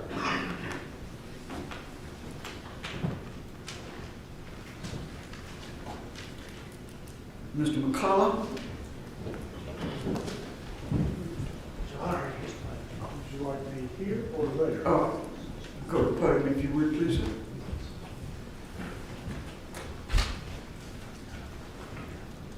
Your Honor, I believe that some of your rulings today, they've satisfied several of the things I was going to mention. One, Your Honor, was, of course, How many jurors do you represent? I'm sorry, Your Honor, I represent number 785 and 630. One is was a deliberating juror, I suppose we could call her, and the other was the removed juror. Right. Now, with respect to the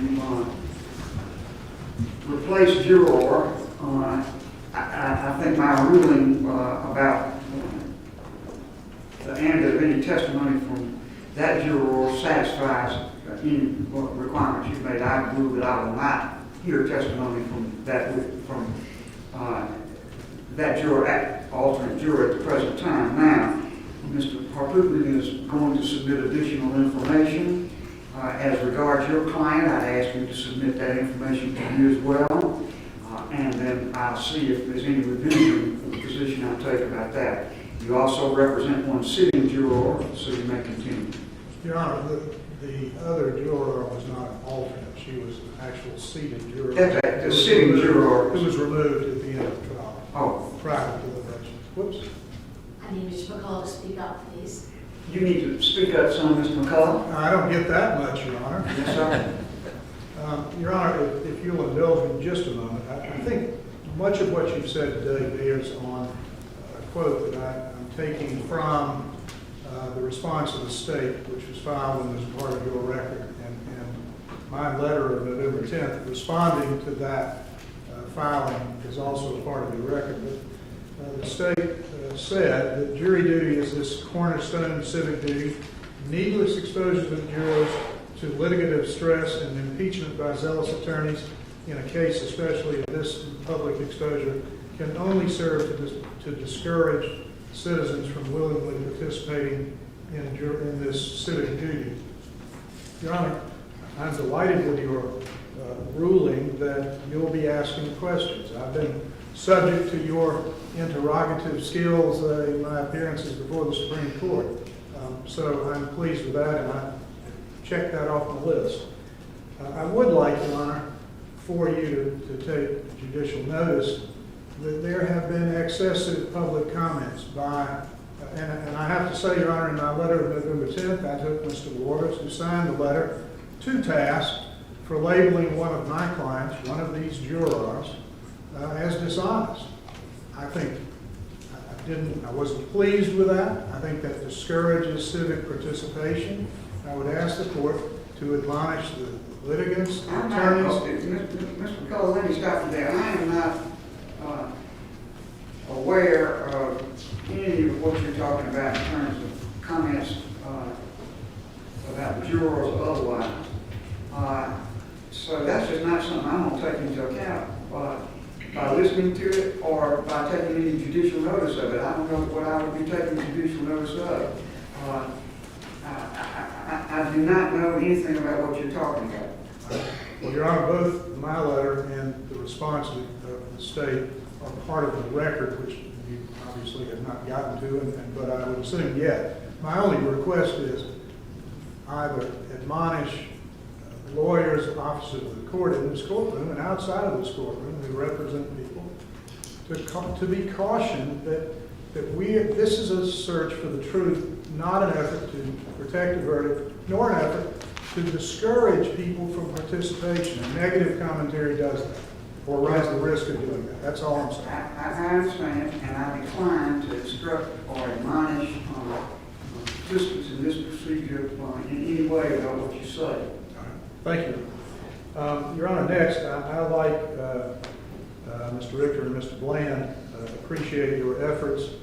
I suspect that we will decline a ride to the courthouse, but I would ask the court to consider allowing the jurors who choose not to ride with SLED agents to be permitted an entry and exit from the courthouse that would involve or relieve them of the necessity of coming through the front door.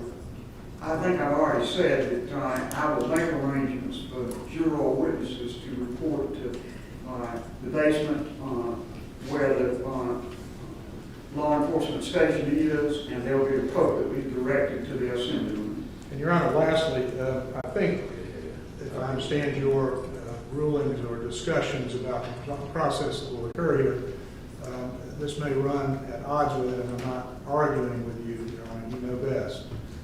I am of the belief that this litigative stress that I earlier referenced could be avoided, and the public and the media not denied their opportunity to gain access and knowledge of the proceedings by not exposing these jurors to a crowded gallery and a full gallery of press by allowing its recording through, I understand court TV will be the pool camera. That is to say that I have actually in my history participated in proceedings that involved the questioning of jurors, which was done in camera. So I don't think it's without any precedent, but I would obviously respect your ruling, but I would ask you to consider or reconsider that no damage would be done to the right of the public to know and participate in the proceedings, but you can accomplish the same thing by allowing the pool camera and avoid the distraction and the imposition of that on these jurors. And I hear what you're saying, and I'm not inclined to change the ruling I've made at the present time, but I'll keep an open mind about it as we make pre-trial preparations for the hearing. At the present time, the jurors will be examined in the courtroom, as I have indicated, with appropriate identity protection. Thank you, Your Honor. And subject to your rulings, I will have both of my clients available for these parties as they might be needed, subject to your subsequent rulings. Thank you. Thank you. Your Honor, do you expect all jurors to be present for all 3 days? No. Let me make it very clear that I expect the jurors will be the first witnesses to be called in these proceedings. And the jurors will testify, and then they would be dismissed. They would not be required to stay for the rest of the proceedings at all. So that is very much a part of my thought about what it takes to protect their identities. They would be protected as best I can, and the ability of others to come and beset them with questions as they leave would be protected. So, Do you expect that you could get through all 12 in one day, or should I tell them, because a couple have to take off of work? yes, I do. Okay, thank you. All right. And Mr. Lewis.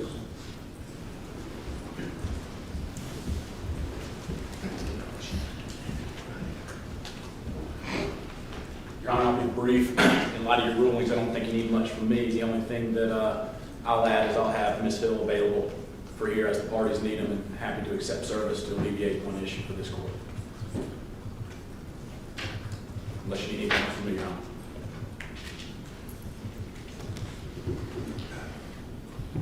All right. Thank you for that. And before you leave the podium, let me just consult with other lawyers. I'm not going to ask them to examine you. That wouldn't be fair at all. But I'm going to ask them if there's anything else I need to inquire of before I let you go. as I understand it, the subpoena, and we would have a formal subpoena of Ms. Hill would be placed in your hands as her attorney, and you would assure her appearance, and I appreciate that very much. Absolutely. Is there anything else on behalf of Mr. Murdaugh? Your Honor, just in an effort to try to expedite this matter, I have two questions. One, will Ms. Hill meet with Mr. Griffin and I? We'll evaluate that. You'll evaluate it. Okay, that's all I can ask. And secondly, should we have her here on that Monday, or wait? I mean, if you're going to be doing the jurors most of all She should day. be here as court begins. All right. Thank you. Nothing from the state, Your Honor. All right. Thank you, Your Honor.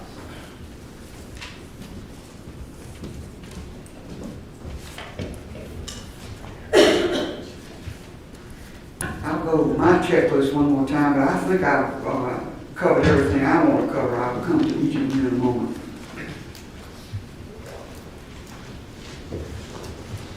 Yes, just to clarify other witnesses, as matters now stand, the witnesses in this proceeding would be jurors and Ms. Hill. So I want to be sure that we're all understanding exactly what's going on in that regard. I would not allow the attorneys to be called.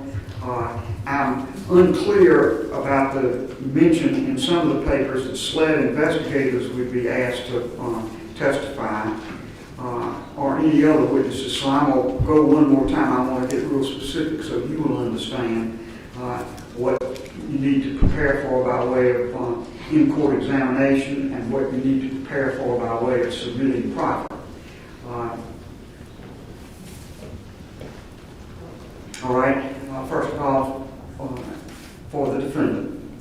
Police Court, Your Honor, just a couple of issues. One, we don't know who we're going to call to impeach Ms. Hill, because we don't know what she's going to say. So it's difficult for us. I mean, once she testifies, at that point, we'd say we'd like to call so and so and so and so and such and such and such and such. Number one. Or maybe no one. I mean, she may concede every issue we have. For instance, she did tell, according to the state, she did tell one of her assistants, one of the people helping her, I hope he's found guilty because it'll help book sales. Now, again, I hope that's the last time you're going to repeat that until I ask for it again, Mr. Harpootlian. I've told you that I can't imagine a situation in which I would go that far. So, a statement like that, and she may well have said it, if it goes to anything I'm asked to consider, it would be to her credibility. And I'll evaluate whether I think that's even proper to ask, but let's move on from that. but there are other questions concerning her credibility. Yes, sir. 404 motive. If she did this, it is a crime. And so, the questions of why she would have done this extraordinary act, and we can argue this at another time, but in terms of me, the reason I mention it is for us to proffer those people now, not knowing what she may admit. That question may get asked, she may admit it. There's no witness that needs to be called. So it's difficult for me to game this out. I don't think I've ever been asked to list witnesses I would call to impeach somebody if they lie under oath. I've never heard of such a thing, but I will attempt to do the witnesses we would call prior to Ms. Hill's testimony. That's all I think I can do, if that makes sense. It doesn't make complete sense to me because this is not the trial of Ms. Hill. And issues about motive and so forth and the possible commission of crimes are not what this inquiry is about. It is about her contact, if any, with the juror and what she said. So I will be treading very carefully with a good deal of what you say about what you might or might not ask. But I am going to ask all the parties to be pretty specific with me about what I should be asking the jurors, and I can make a decision in advance as to what I am going to do about that, and what is going to be, at least by general topic, pursued with witnesses. Yes, Your And the Honor. reason I do that is because it gives me the opportunity to then consider what rulings I would make and move the proceedings along in an orderly way. Well, Your Honor, it may be premature for me to note this for the record, but we would accept your ruling on that. All right. Okay. Secondly, Mr. Murdaugh has been unable to review any of the discovered material in this case because of the confidentiality order prohibits us to distribute to him while he's in jail. We don't have time in the next less than 2 weeks to go sit down with him and review everything. Would Your Honor allow him to have, and the materials are not as to the evidence in the underlying case, it's as to juror issues.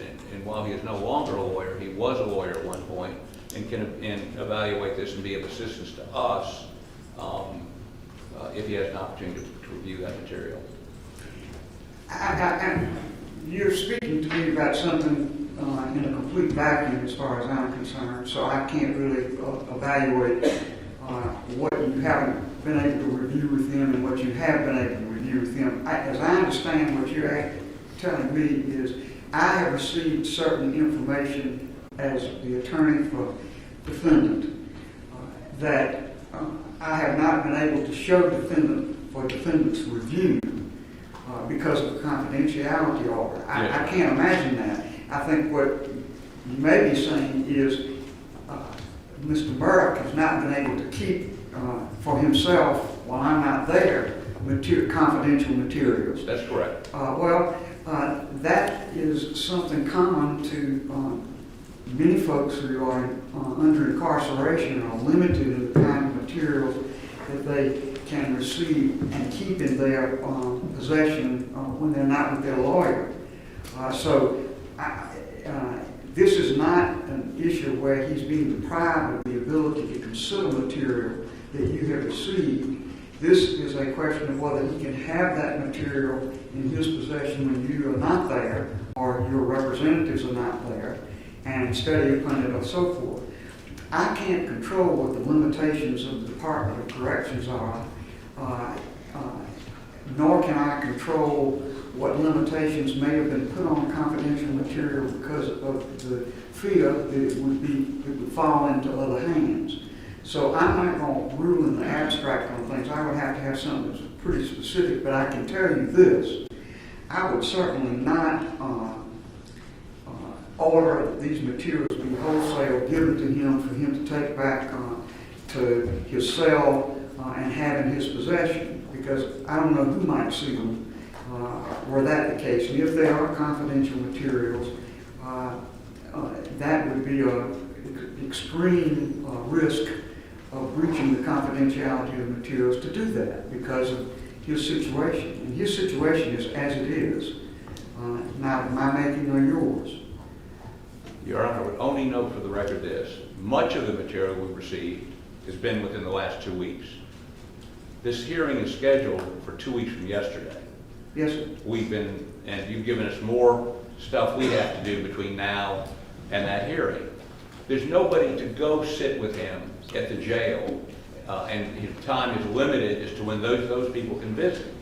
So without him being able to review this material, I don't believe we can be effective, and we would be ineffective in representing him. Well, I understand that those are wise statements for an attorney to make to preserve your position on the record. It doesn't change my view of how we should proceed in this matter at all. I think you will be able to, if there are deficits in what you have been able to do with your client, you will place those contentions on the record, and the appellate courts of the state will have an adequate chance to review them. Well, Your Honor, would you consider continuing the hearing on the 29th to allow us to meet with the client to effectively review these materials? No, sir. Okay. Thank you. We respectfully accept your ruling. I understand. Thank you. Mr. Waters? I don't have much to address, Your Honor. The initial question that Your Honor asked was about SLED agents being listed on the potential witnesses. And, again, Your Honor, when these allegations were first raised, we instructed SLED to do an independent investigation, good, bad, or ugly. And only because of the results of that investigation, or is the reason why we're standing here and litigating these issues before Your Honor. Ultimately, the only way that SLED agents could potentially be testifying, and again, when we filed our response, we didn't know exactly the parameters of the corporate rule. The only way, though, that I could see them potentially testifying is in the event that there is an accepted witness by Your Honor, that there was some sort of prior inconsistent statement under Rule 613 or some other permissible inquiry. But I think Your Honor's rulings as to the nature of the inquiry we're going to conduct would probably remove or make very unlikely that need. All right. Anything further? Nothing from the state, Your Honor. Nothing to defend, Your Honor. All right. I say to attorneys for both sides, the court is deeply grateful for the very fine materials you have submitted so far. This is an extreme amount of work in a very truncated period of time, and I appreciate the burdens it places upon you, Mr. Hopkins, and I particularly thank you as a member of the General Assembly for not interposing your immunity because you are in session, and I respect that. I set these matters after consultation with y'all so that I could fulfill my obligations to the court as expressed in Chief Justice Beatty's order. But I realize that I'm doing that with your extreme cooperation in light of your other duties, and I appreciate it very much. Thank you, Your Honor. I look forward to further submissions from the parties and from the hearings commencing January the 29th. Court will be in recess. Thank you, Judge. Thank you, Your Honor.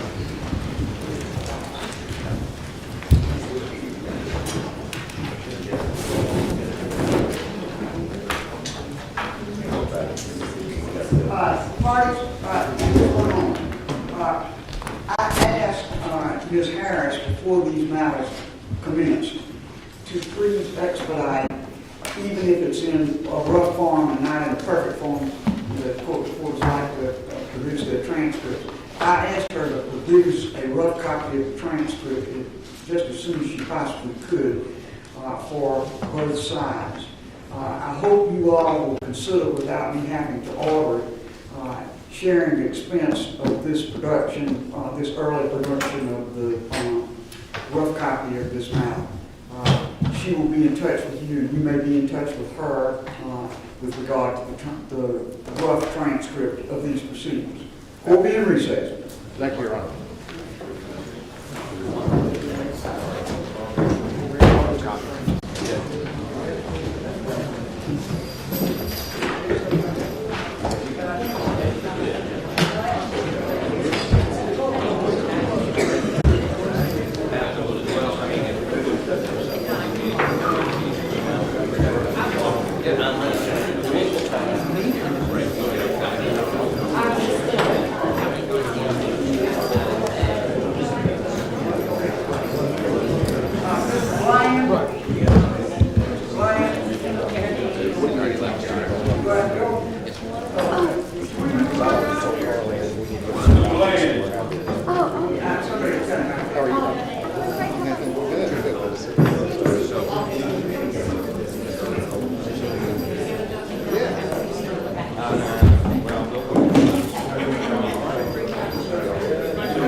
What might be in your way?